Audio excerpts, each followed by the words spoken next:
नमस्कार, मी विनायक सावंत. लाईव्हमध्ये थोडंसं technical problem असल्या कारणाने थोडासा व्यत्यय येत होता. त्याबद्दल प्रथमतः मी आपल्या दिलगिरी व्यक्त करतो आणि कंटिन्यू करतो.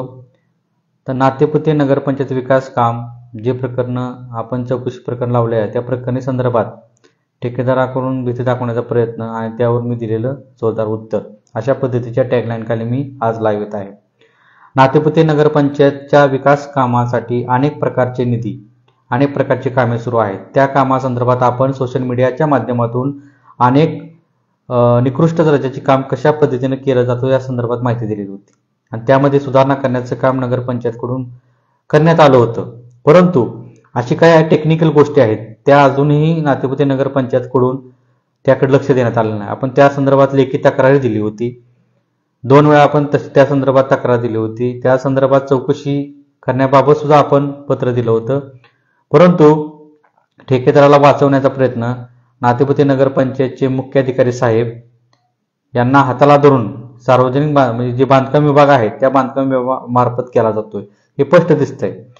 त्यामुळे ही चौकशी होत असतानाच संबंधित ठेकेदाराशी ज्यावेळेस आपला सामना झाला एका कामानिमित्त, त्यावेळेस त्या ठेकेदाराकडून असं सांगण्यात आलं की आम्ही तालुक्यातील, म्हणजे तो त्या ठेकेदाराचा म्होरक्या होता अशा पद्धतीची भाषा त्या ठेकेदाराची होती की आम्ही सगळ्यांनी इतरपेक्षा नातेपुते शहरामध्ये चांगला विकास काम केलेला आहे आणि जास्त कामापेक्षा जास्त काम केलेलं आहे अशा पद्धतीचं त्यांच्याकडून सांगण्यात आलं.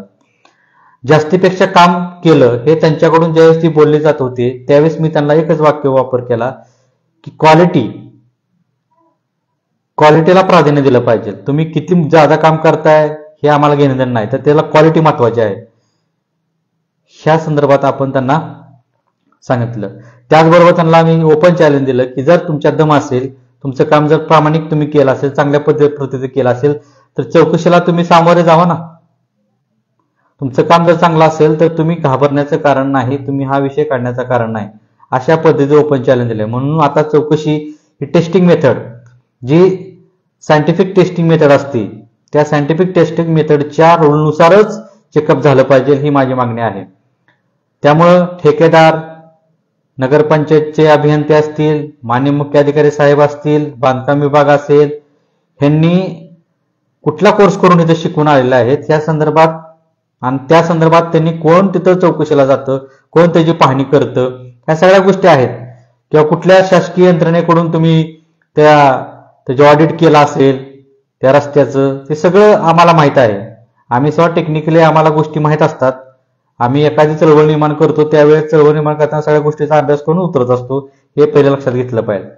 त्यामुळं आता ह्या नातेपुते नगरपंचायतच्या विकास कामासाठी मी सतत लढत आहे, चांगल्या कामासाठी लढत आहे. आपण तो काम थांबवू नये यासाठी कुठलंही काम अजूनपर्यंत मी थांबवलं नाही. त्यांना जे काम करायचं करू द्या, पण त्याचं testing report, testing method, scientific testing method असते त्या मेथडने झाला पाहिजे आणि त्या मेथडने झाल्यानंतर ह्यांचं काय कसं काम केलं सगळं उघडं पुढं पडणार आहे.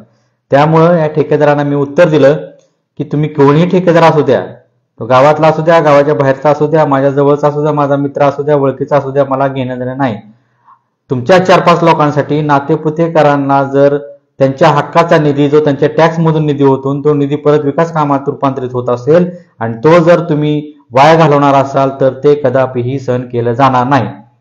त्यामुळे ह्या फेसबुक लाईव्हच्या माध्यमातून मी नातेपुते नगरपंचायतचे मान्य मुख्याधिकारी साहेब असतील, सार्वजनिक त्यांचं बांधकाम विभाग असेल, संबंधित अभियंते, माझ्यांना आव्हान आहे, अजूनही वेळ गेलेली नाही. आपण टेस्टिंग रिपोर्ट प्रमाणे काम होतंय का नाही हे चेक केलं पाहिजे. ज्या पद्धतीने वर्क ऑर्डर असेल, तुमचं कॉन्ट्रॅक्ट दिलेलं असेल त्या पद्धतीने काम होते का नाही बघितलं पाहिजे.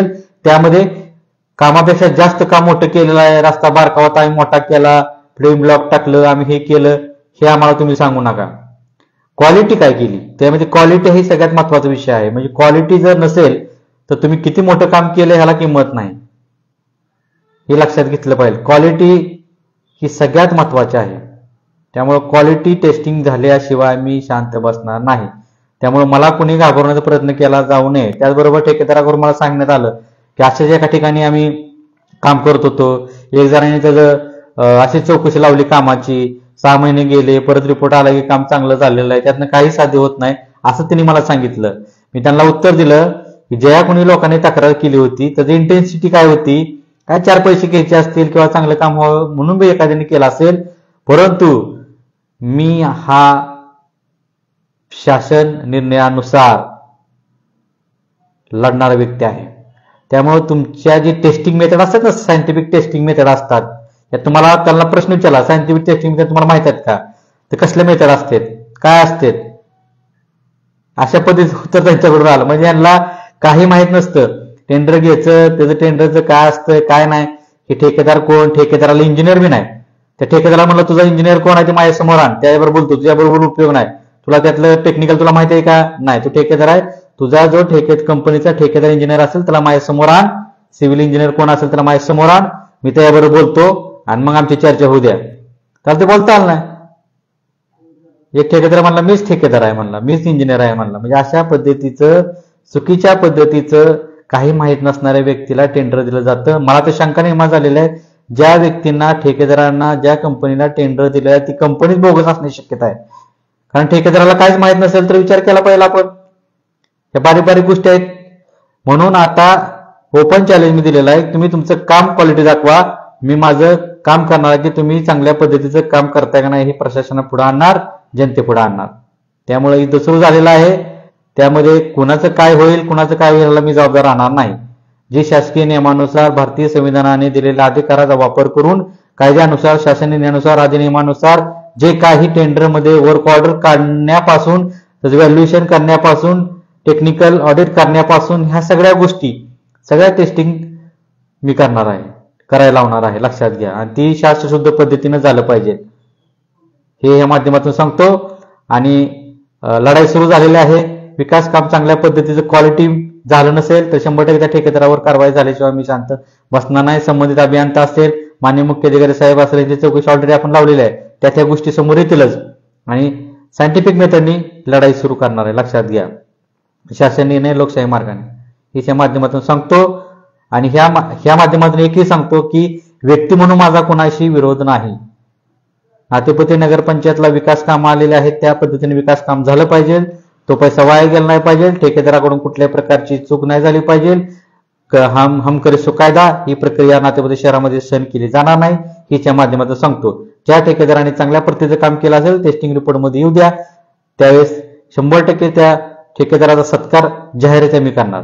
परंतु चुकीच्या पद्धतीनं आणि चुकीच्या पद्धतीनं क्वालिटी नसणार काम केलं असेल तर त्या कामाविरुद्ध तुमच्या कारवाई सुद्धा होणार हे लक्षात घेतलं पाहिजे. हेच या माध्यमातून सांगतो आणि थांबतो. जय हिंद, जय महाराष्ट्र. त्याचबरोबर अजून एक सांगतो, जर कुठल्याही प्रकारचं भीती दाखवण्याचा किंवा दबाव टाकण्याचा प्रयत्न जर कोण करत असेल तर त्याला कायदेशीर पद्धतीने इथून पुढे उत्तर दिलं जाईल. ही तुमची पहिली वेळ होती, त्यामुळे तुम्हाला ह्या ठिकाणी कुठल्याही पद्धतीनं कायदेशीर बाबीकडे मी जात नाही.